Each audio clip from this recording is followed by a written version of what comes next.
And so I kind of go back to that, which was a popular song back in the days, the old song, I'm looking at the man in the mirror and I'm asking him to change his ways.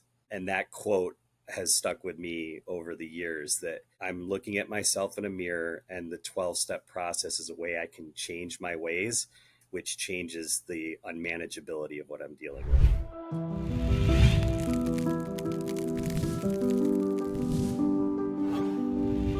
Hi, my name's Lawrence Strauss, and welcome to the Family Disappeared podcast. Today we have the second part of our panel with some parents and grandparents, and what a great, heartfelt conversation. And also so many nuggets that we could go in all different directions with. And if you're being around the community a little bit, you'll be really excited to see some familiar faces on the podcast. And if you're brand new, you're going to see some new faces. And I highly suggest going back and checking out some of the older episodes with panels of parents, and you'll see some of these different faces, and they'll be talking about different aspects of their recovery. And you can also see the trajectory of how their lives are changing and how they're presenting themselves in the conversation, which I think is marvelous. It's a marvelous way to track my own recovery from what I used to share to what I share now, and how I share it, and how it's more embodied and more articulated. I have more understanding or more dynamics instead of just like, ouch, my heart hurts, I want my kids back, I'm going to die. Now I'm like, oh, this is what's happened in the system. This is the kids' experiences. This is what's happened in the court. That's what's happening there. So good stuff. If you're new to the community, welcome. We have over 100 podcasts done already. There's all different podcasts on all different subjects. Check out YouTube. We broke them down into different playlists. If you're looking for attorneys or therapists or panels or parents or whatever it is you're looking for, you should be able to find on there. And please like, share, comment. Our email address is familydisappeared@gmail.com. Love to hear your comments, suggestions for panels, suggestions for interviews, what you like, what you don't like, or just to say hi. A bunch of great resources in the show notes.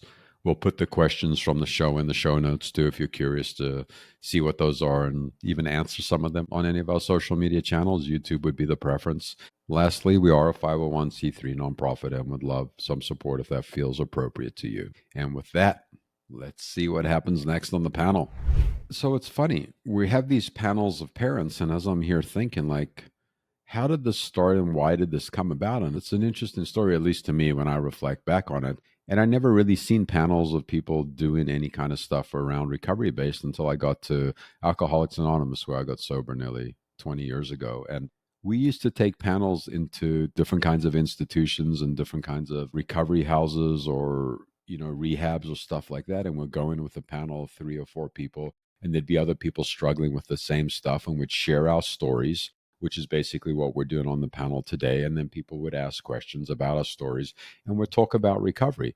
You know what I mean? And a lot of people there were in so much emotional pain, they couldn't really get to hearing part of our recovery story. And some people would go, oh, wow, I hear that you did X, Y, and Z, and now X, Y, and Z has happened in your life. And I can see that that's different than what's happening in my life. And that's what recovery looks like.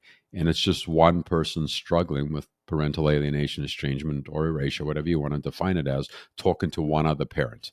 And Alcoholics Anonymous started nearly 90 years ago, or a little bit more, a little bit less than 90 years ago. And it was just one alcoholic talking to another alcoholic. And that's exactly what a panel is. It's 3 or 4 of us just talking to 3 or 4 of you, or one other person, or whatever the amount is irrelevant. But it's one person sharing their experience with another person. And from that place, we get to have a conversation. And that's how the whole panel stuff came about. And that's why we have these panels of parents, because this is technology that Alcoholics Anonymous has been using for 90 years. They used to go into hospitals and psych wards and stuff like that to talk to people that were struggling with alcoholism and deliver the message of recovery, and that there was a way to live a full and meaningful life and not necessarily get exactly what you want. And that's what we're doing. We're sharing that, hey, we're living a full and meaningful life. We're not stopping our lives. And some of us for a period of time have put our lives on hold, but now we're living our life. We miss our children. We're becoming the best versions of ourselves, hope to have a relationship with them, and we're living a life. So it's really cool to see the panels and hear the message. And that's my experience with that. And let's hear what everyone else has to say to the questions that are being asked. Julie, you're up. And again, we're taking some really nice time to dissect and dig into these questions. And yeah.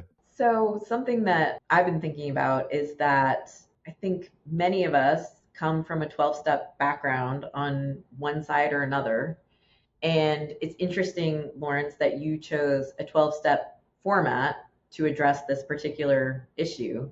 And I'm wondering what your thoughts are on why there seems to be a crossover between what brought us to 12-step in other programs and why it works in this framework as well. Like, what's the underlying thread in the 12-step that applies to alienation? That's a great question, Julie. So, why 12 step is universally adaptable to different traumas or different circumstances that we're dealing with, and why we think it's adapted well to parental alienation? I love that. That's a really provocative question. Let's go to Anna first. Thank you, I think. Sorry, Anna, not to interrupt you, but I just want to say I'm going to Anna, who didn't have any 12 step experience whatsoever. So it'd be super interesting to hear what your perspective is. And then we'll cycle through people that have different levels of 12 step exposure and just see what that sounds like. Yeah, thank you. It was a great question, Julie. That wasn't meant to be rude. I mean, I was reflecting my own inexperience with 12 step that brings a different voice to the conversation, which is always valuable. And it's interesting because I was not familiar with 12 step programs at all before I joined the community about 4 years ago. And my work in PAA has led me to another 12-step program. And the heart of all of that is the dysfunction within my family system. So that's the root of everything for me. So it's helped me not only 12-step give me a sort of a playbook in order to kind of replace the dysfunctional mode of being, but it's led me on another path to another community that helps me support other aspects that aren't necessarily specific to alienation. So I can't speak to the 12-step piece, but I've really been feeling lately as I'm making progress in my recovery, and I've been saying it to people, that I still cling very tightly to a lot of my dysfunctional ways as I'm unpacking them as well. And what I'll come up in conversations is the fact that I like rules and I like structure and I like a framework, and I knew what to do in terms of being part of dysfunctional connections and in a dysfunctional family system. And I didn't want to let go of that, even though I can see that it's not helping me. It's actually hindering me and it's not healthy and all of those things. But in order to pull that framework down, I know that I need something to replace it. And so the 12 steps has become something to replace that. And I find myself saying that in conversation now, and that's really cool. And I didn't necessarily feel that at the beginning, and I didn't understand 12 steps, and I didn't have a strong sense of a spiritual background from which I had an understanding of from the beginning, was fundamental to the whole process too. So it was overwhelming at the beginning, but it's a lifeline now. So when I pose the question about what do you go to in a crisis, for me, that's part of my 12-step framework. When I feel like I'm floating around with no foundation, no basis, or not knowing what to do, which has the ability to throw my nervous system into serious overwhelm, then I look into the 12-step format. And it doesn't mean that it gives me an answer, but it gives me something to lean into. And I'm getting better at just, okay, so I'm going to follow this and trust that it's going to be okay and put my best effort into it and not expect it to be perfect, but know that it's going to lead me down a path that it's going to be okay. And then even as I'm saying this out loud, I can feel my nervous system start to calm down a little bit. It's really cool the way, and I'll be 12 stepping the rest of my life, I think, but it's cool the way that grows. Like I learn more about it. I hear people's experience, strength and hope, and I understand it. And when I walk through my daily life, I think, wow, I just applied part of my recovery tools to that particular instance. Then it starts to become almost more automatic. I'm like, wow. And again, my nervous system, I feel a lot more grounded, despite the fact that I still have things go on that I want to control, as I was talking about earlier. There's much more balance going on. So I attribute that to the 12 steps. And I will now stop talking and I'll pass. Thank you for that, Anna. And it's great to have a perspective of someone that's super new to 12 step and just kind of like what the entry is and then how the entry kind of evolves. So I appreciate that. And Stephen, what about you? Why do you think that this is adaptable to parental alienation and why it works well within this context? I have very limited prior to PA. I just had been through a portion of a 12-step program for divorce recovery within a Christian community. And that was my exposure to 12-step. But I had known about 12-step recovery from working with patients in my profession for many years. And I knew the success stories. And so I would say for me, thinking about why it applies to this situation is all the situations that 12-step recovery apply to are unmanageable situations. And so for me, when I look in my life and think about things that feel unmanageable, whether it be parental alienation or a situation with a coworker or some other situation in my life, the 12 steps apply to anything that feels unmanageable, that I've come to the end of me and I can't solve it and it's unmanageable and I need help. And so for me, that's how I came to these meetings 3.5 years ago. That's where I was. It was unmanageable. I needed help. I had tried to solve this on my own. It wasn't working. That's when I committed and threw myself into the 12 steps. And I guess the other thing I would say about it is that for me, what attracted me to a 12-step process, other than knowing about it and hearing success stories from other people, was that I believe that how we show up matters. And to me, doing 12-step recovery work is improving how I show up. If I show up in a better way, and not in a selfish way or just like focusing me, but just the idea that I can show up better. And when I show up better, when I make a change and show up better, the system has to change, right? There's this idea of a closed system, which is that all the energy in a system, if you have two electrons orbiting in a closed system and this one changes its path, this one automatically has to change its path because of this change. And I believe that. I believe that about relationships, parent-child, romantic relationships, societal relationships. So that really attracted me, that I could look at making noticeable changes in myself. Not that I would like it had to make a change in the system, but I just knew that it would. In some way, the system that I was operating in would have to change, whether it be with my kids or, just in my personal life or whatever. And so I kind of go back to that, which was a popular song back in the days, the old song, I'm looking at the man in the mirror and I'm asking him to change his ways. And that quote has stuck with me over the years, that I'm looking at myself in a mirror and the 12-step process is a way I can change my ways, which changes the unmanageability of what I'm dealing with. So that would be my answer. Thanks for bringing in the unmanageability and that you change and the system changes. And from systems theory perspective, the number one leverage point in any system is the individual. And the other part of that is, as the individual is changing, it needs to be consistent. Like an individual can't start changing, stop doing the work, and expect the change to actually stick, because the system will pop back and go back to its original place where it was. But if that person continues to do something like in a framework of a 12-step program or whatever other program you have, if there is consistency, the system has no choice but to change, because it has this consistent individual pressure where something is shifting. Julie, let's go to you next. What do you think about your question? I'll start here. So my 12-step program before PA was Al-Anon. It started with my ex-husband, but over the years, my mom would keep asking me, like, why are you still doing that? You're not married to him anymore. Well, there's a reason I ended up married to him. In this situation, I kind of stepped away from Al-Anon. I felt like maybe it didn't apply to me anymore, but I never did work all 12 steps. Then when this situation happened and I realized I was in orbit and I did not know how to get back to Earth, I just did some research, like, is there a 12-step program for this? And lo and behold, there was. And it was familiar to me, so that was encouraging. And now I'm working the 12 steps within the PAA framework, and my mom is saying, why are you still doing that? You have your son. Like, well, I wonder if I had worked all the steps and continued to work them 13 years ago, would I need to be working them now in this framework? So I think the thread for me is somewhere along the line, I learned codependency. At some point, I was codependent on my ex-husband, and then I became codependent on my son, which makes me a little nauseated to have to say out loud, but that's the truth. And until I can learn how to not be codependent on anyone and just dependent on myself, I'm going to keep cycling through every 12-step program there is. So let's stick to the one and see if we can make it through all 12 steps and really try to initiate some change.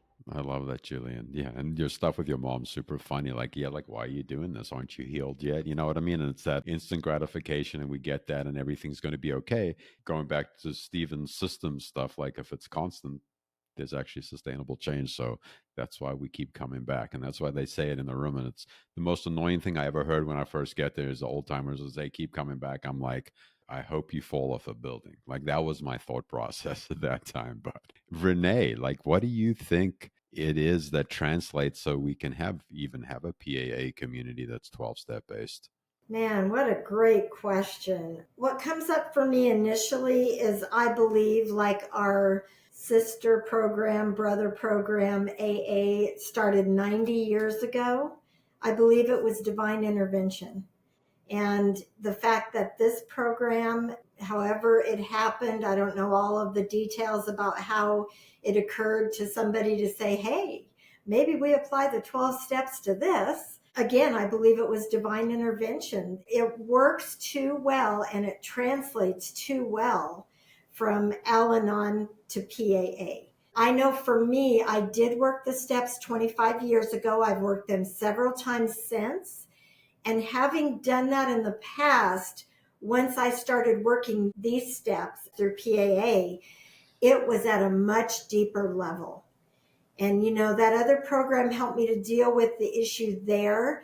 But working the steps through PAA helped me to grow up. I was still very immature. And that's why I think it transfers so well is the step work has taught me how to show up in the world as an adult.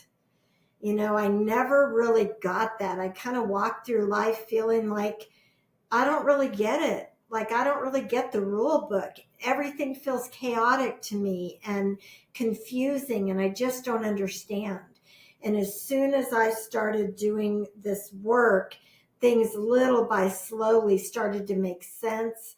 The puzzle pieces started to fall into place. And it was just a whole new level of maturity for me. And that, of course, translates, the ripples that happen because somebody tossed that stone into the pond.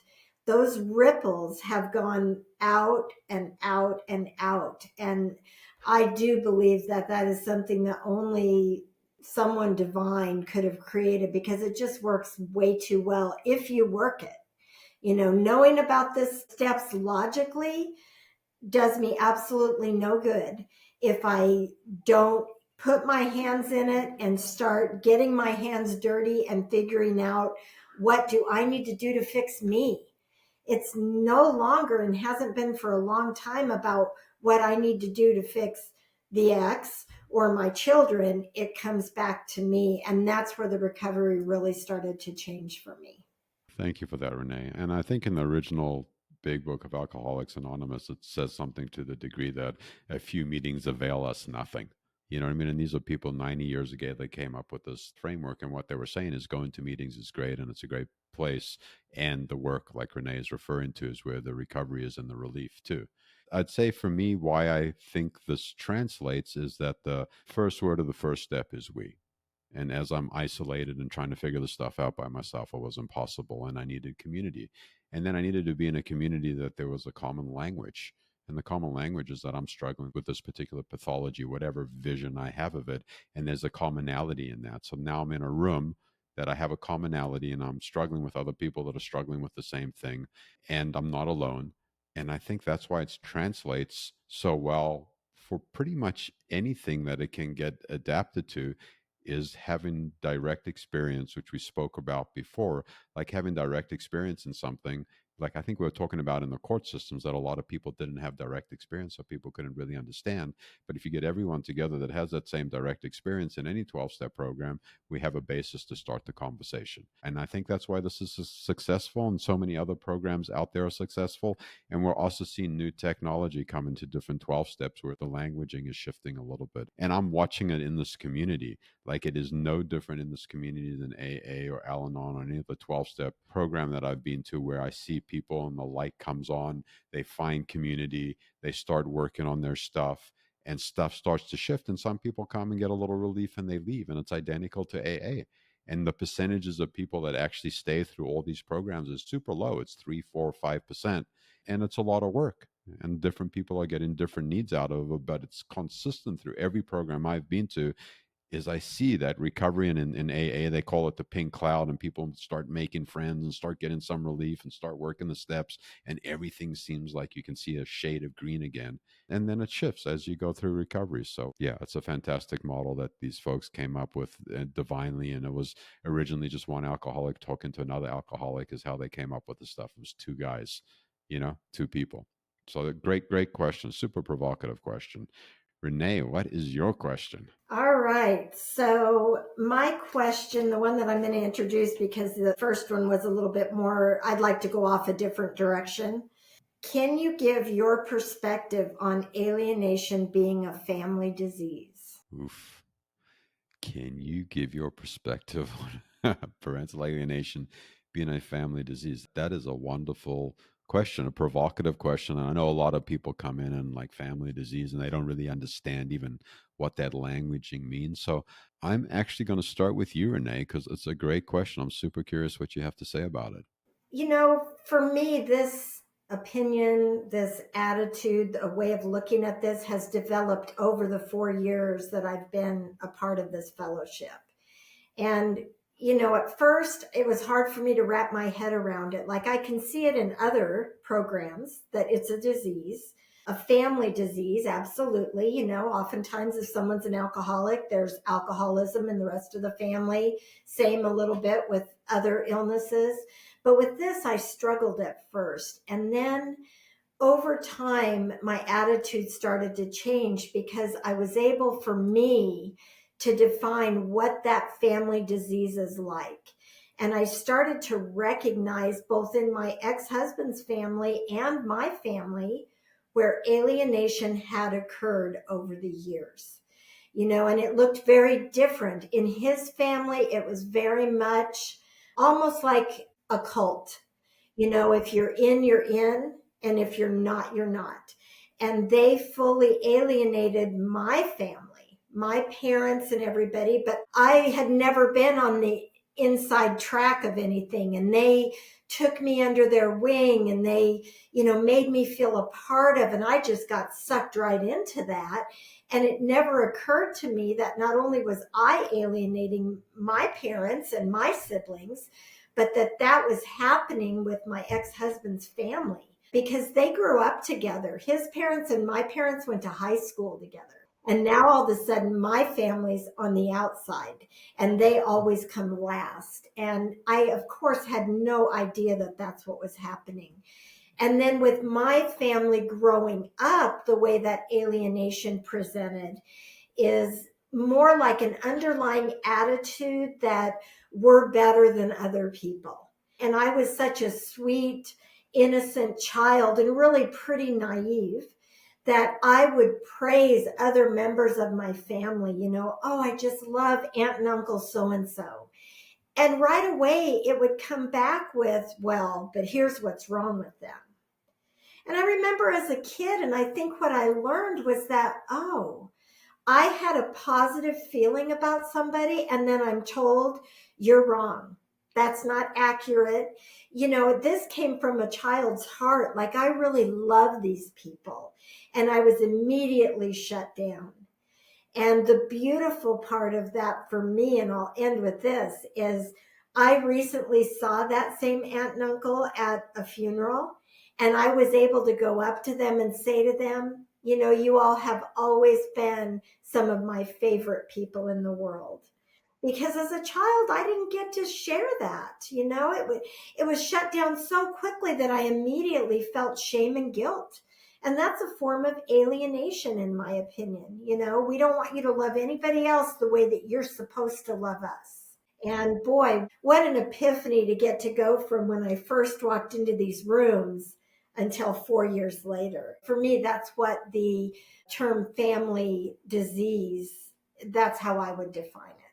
Thank you for that, Renee, and for the provocative question. And cool, like what a cool story. Like you're at a funeral and you get to make this repair and correct this distorted mirroring that has gone on for so many years and acknowledge your heart and acknowledge some other people that are super special to you. What a beautiful example of what recovery can look like. And also going back to the theme that seems to be here is time and patience and healing, that it took all those years to be able to express that stuff. Like, this isn't some kind of something I'm going to happen in the next 2 minutes. Like, sometimes it takes 30 years. So thank you. That's a wonderful story. And Julie, what do you think about the term, alienation is a family disease? I've definitely thought about that. How has alienation maybe shown up in my own family? And I think I got the answer when I was alienated from my son, and my mom said, well, write him off, walk away, and never look back. I mean, I realized that that is how my mom would have handled it with me. If I had ever put up that strong a boundary with her, she would have written me off. And it's rough to hear. And I realized that, oh, that's where it shows up in my own family. I also thought about it in my ex's family. Interestingly, it happened to his sister where her ex husband did the exact same thing, accused her of abuse falsely, and took the child away. And her reaction was to say, okay, fine. And she walked away. And I think my ex thought I would do the same thing, that I would just wash my hands clean and he could be rid of me. And I chose a different path. I chose unconditional love. I know it worked because there was a moment with my son where he was just screaming bloody murder at me about everything he hated about me. And I said, I'm human and I made mistakes. And I hope you can find a way to love me even though I've made mistakes, in the same way that I love you even though you've made mistakes. And something switched with him. And we've been better ever since that conversation where he spent a whole car ride home where we were stuck in bumper to bumper traffic, just unloading on me. So there's no question that there is a string that slides through both sides of the family that makes this possible. Thank you, Julie. And again, a great story, just sitting in the car like this barrage is happening, and then it shifts and then moves, and it takes patience and time and the ability to create space for it to actually shift. So that's another great recovery story. Stephen, what do you think about parental alienation as a family disease? What's your take? Well, I have to say, question 5 of my 6 questions was the exact same question. I must have been intuiting Renee's wonderful thinking here. So I'm probably not going to say much different than what's already been said, is that once I came into PA, and I remember, I think that's part of our preamble at every meeting, is that it's a family disease. And I remember hearing that at first, and I was like, what? What does that mean? Family disease. I remember really having this feeling of like, I don't even know what that means. What does that mean? And then the more I started thinking about it, I was like, oh my gosh, it is. I started to look back in my family and in my ex's family, and there were 2 completely different types of alienation that were occurring. My mom and dad met. They were from 2 completely different religions. My mom joined a very, I'll call it a cult. The church is actually in books on cults. And she separated my dad entirely from his family. And that's how their relationship started. And so then our family was part of this really weird church, which somebody mentioned before, where we were the called out or chosen ones, and we were better than everybody else. So we were isolated because we needed to keep ourselves pure and unspotted from those heathens out there who were living a life of debauchery and sin. And so I was alienated from my high school classmates. I was alienated from friends that weren't part of this church that I grew up in. And that was my whole entire growing up. And then I was alienated from my dad's whole side of the family, which is really wonderful, loving, huge Roman Catholic, beautiful Italian family who loved us but had no contact with us. And I can only imagine what they must have been feeling, seeing that with my dad and not being able to, connect with us and feeling that separation. It must have been horrible. And then on my ex's side, there's a litany of divorce, lots and lots of divorces. And in all those divorces, the story passed down through the generation was always the guy's fault. All the divorces. So grandma divorced 3 times, ex-mother-in-law's sisters divorced a couple times each, ex-mother-in-law divorced, now my ex divorced. And in all those situations, unfortunately, the story passed down through the generations is that it was a one-sided error. My thing is like, I want to figure out a way in my generation to bring this back together, right? Like, can we stop the alienation? Can we learn to love each other? Can we learn to be forgiving? Can we learn to reconnect even with all our faults? Could we admit our faults openly and authentically and still love each other? I believe it's possible. And I think for me, this program is a way to get there. Whether everybody else will be on the same bus with me, I don't know, but I'm going to be on the bus, and I'm going to invite anybody else that wants to be on that bus to get on the bus with me. I find that really exciting.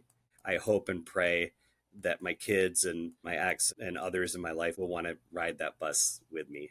Thank you for that, Stephen. And again, like all the different family dynamics and how it's affected different generations and different family members, and how this family disease has all these strings on the paternal, maternal side going back sideways and through different relationships and experiences. It's a fascinating thing to track. And Anna, what do you think about the term that alienation is a family disease? I do remember being perplexed by that as a statement, alongside the read this 12-step book and take on this particular statement. And this is like a starting point. It became easier for me to understand when I heard it described as a disease of relationships. I could relate more to that. It's interesting listening to this conversation because it's making me emotional as I've unpacked that part of it, and I see my own dysfunction in my family members, and not dissimilar to the other panel members, alienation and estrangement, going back on different family lines, and the same with my ex-husband. It's reminding me how challenging it's been for me to unpack that, because as I unpack it, it reveals the nature of the relation, what's left behind, and that there's a lot of pain. That's what I'm walking through at the moment. There's a lot of pain associated with that. I guess I'm sharing this for people that are listening. It's a reminder to take time and take space and to do this slowly, because I know when I started, I wanted to gung-ho and get into it and rip off the Band-Aid and get everything sorted out and figured out, and I had no idea what I was walking into, and I wasn't supposed to, I don't think, because I've had moments where I wanted to walk away and back out because I don't want to be in more pain than I already am. But it's only through walking through it, as you shared, Lawrence, in community and with other people, that I think, okay, this feels painful, but there's a bigger picture going on here. And when you unpack these relationships, they're super complicated, right? And I've showed up in the same way. So I'm undoing everything I've ever known and trying to build up a different way of connecting in myself, and then bringing that into a different way of living. It can feel overwhelming. And that, again, that's, this, I feel like I'm going off topic, but this for me is where the recovery process and the 12-step piece, it brings it together. And when you're part of a fellowship, then we can all join hands and support one another, but start to be part of a solution rather than part of the problem. But I didn't have that ability. My thinking was so narrow at the beginning that there's no way I could think along those lines. And I'm grateful that when I was thinking, this sucks, I want to leave, that there were other people saying, well, you can leave. Like, no one's going to force you to stay. But why don't you wait for a week and come to some meetings, and then we'll revisit it in a week's time. And so that I allowed my nervous system to think, okay, I'm not being kicked out, I'm not being told what to do. And it allowed me space to feel those feelings and grow through them, instead of wanting to get out of Dodge and doing what I've done most of my life, and is fleeing and heading out for the exit. But the relationship piece, it pulls at my heartstrings. It still does. It's hard to manage. Thank you, Anna. And just to share my perspective, and I think Stephen said that we actually read this in the preamble at all the meetings, that alienation is a family disease. And the way that it works in my head is going back to like the system and coming down to the actual family system, which is the immediate system, whether it's two partners and two kids or one kid or whatever it is. The alienation is affecting everyone in that system, because as we spoke to before, someone's putting something into a system, and everyone's drinking the water, breathing the air, living together, going through this programming together, where everyone has a piece to it. So everyone's getting affected. Like if I walk into a room and instead of saying hello, everyone yells, jump at each other, it becomes part of how we communicate with each other. And that's parental alienation. Everyone is affected. Whether one of my daughters I have a relationship with that I can contact anytime I want, and my other daughter I don't have any relationship with, are they affected less than each other? No way. This is something that's in their lives and something that they're going to have to deal with, as I am, forever. So every single person, and then it extrapolates out to my parents have an opinion, my grandparents, my sister, like everyone in that relationship that has any kind of connection is part of the disease. And like my nieces and nephews have a view of what my relationship looks like with my kids and have their own projection. So this family disease is a really important component of this 12 step and any 12-step program, is when you really extrapolate it out and see even the subtle nuances and how it pushes out in so many different directions and generations. And I think even Stephen said he's high school class. This moves a lot of different people. And I'm going to do something a little bit different here to wrap up the show, because I do have a question, but I'm not going to give anyone a chance to answer it here.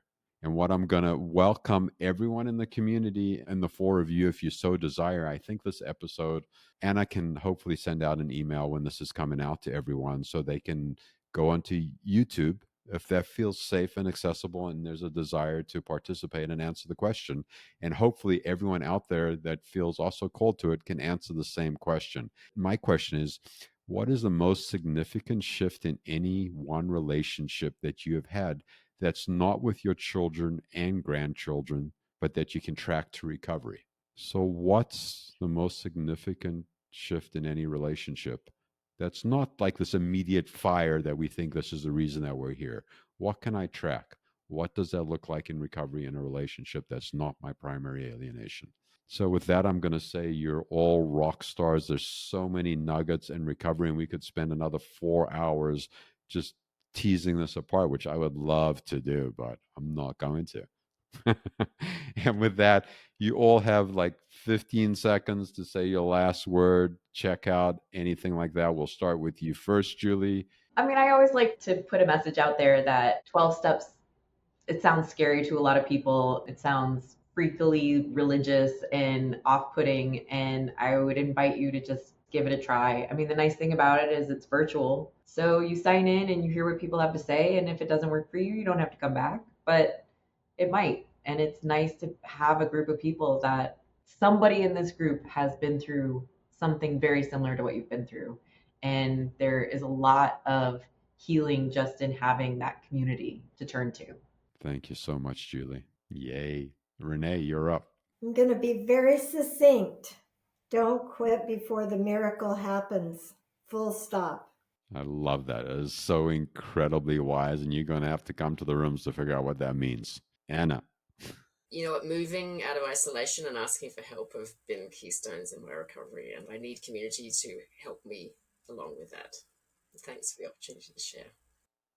Love that community. Love it. Love it. Stephen.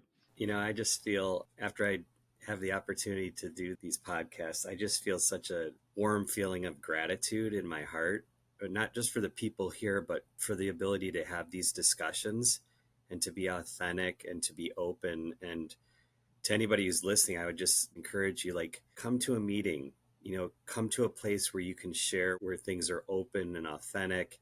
Sometimes they're raw, and that's okay too. But I think you'll experience that same feeling of gratitude when you find this community. And to your point, Lawrence, when you said, you know, it's a big word, but it's really meaningful.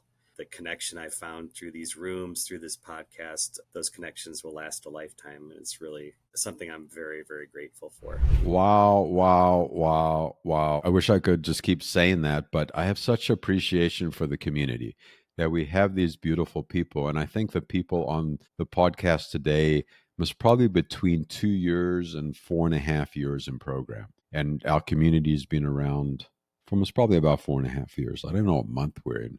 Here we're coming up on our 5-year anniversary. And just to see these beautiful human beings that are trudging the same road as me, and we're all changing, we're all struggling. You know, life keeps moving. And, you know, as was spoken about in the podcast, just when we understand one dynamic and can kind of navigate it, then something shifts and something else happens, and we got to readapt. And the more we practice working on ourselves, recovery, building community, the easier it is to adapt to these changes, as was shared on the podcast, which is my experience too. Stuff happens in my life. I feel the effects of it. I feel emotional. Sometimes I feel sad or mad or angry, and I'm able to move through it at a much quicker pace, and it doesn't take over my life. I don't have to surrender my life just because something happened within this contextualization of parental alienation. So I'm super grateful for that. I'm super grateful for folks taking the time to come out and share their experience, strength, and hope, and for fun and for free.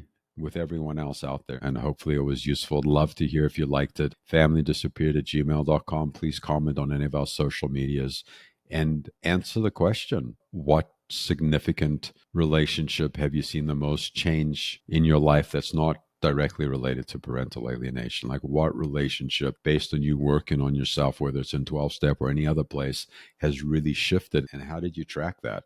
A little share would be great on YouTube if that's appropriate, or through an email, and maybe I'll read some of the stuff we get in on a later show. So thanks for coming out and playing in the neighborhood today. Great stuff in the show notes. We really appreciate you. Please like, share. We'd like to get these messages to as many people as possible. And I love you. I hope you have a beautiful day. I am going to go and hopefully, no, not hopefully, I'm going to go have a beautiful day. So yay me, yay you, go get them. See you around the neighborhood. Bye.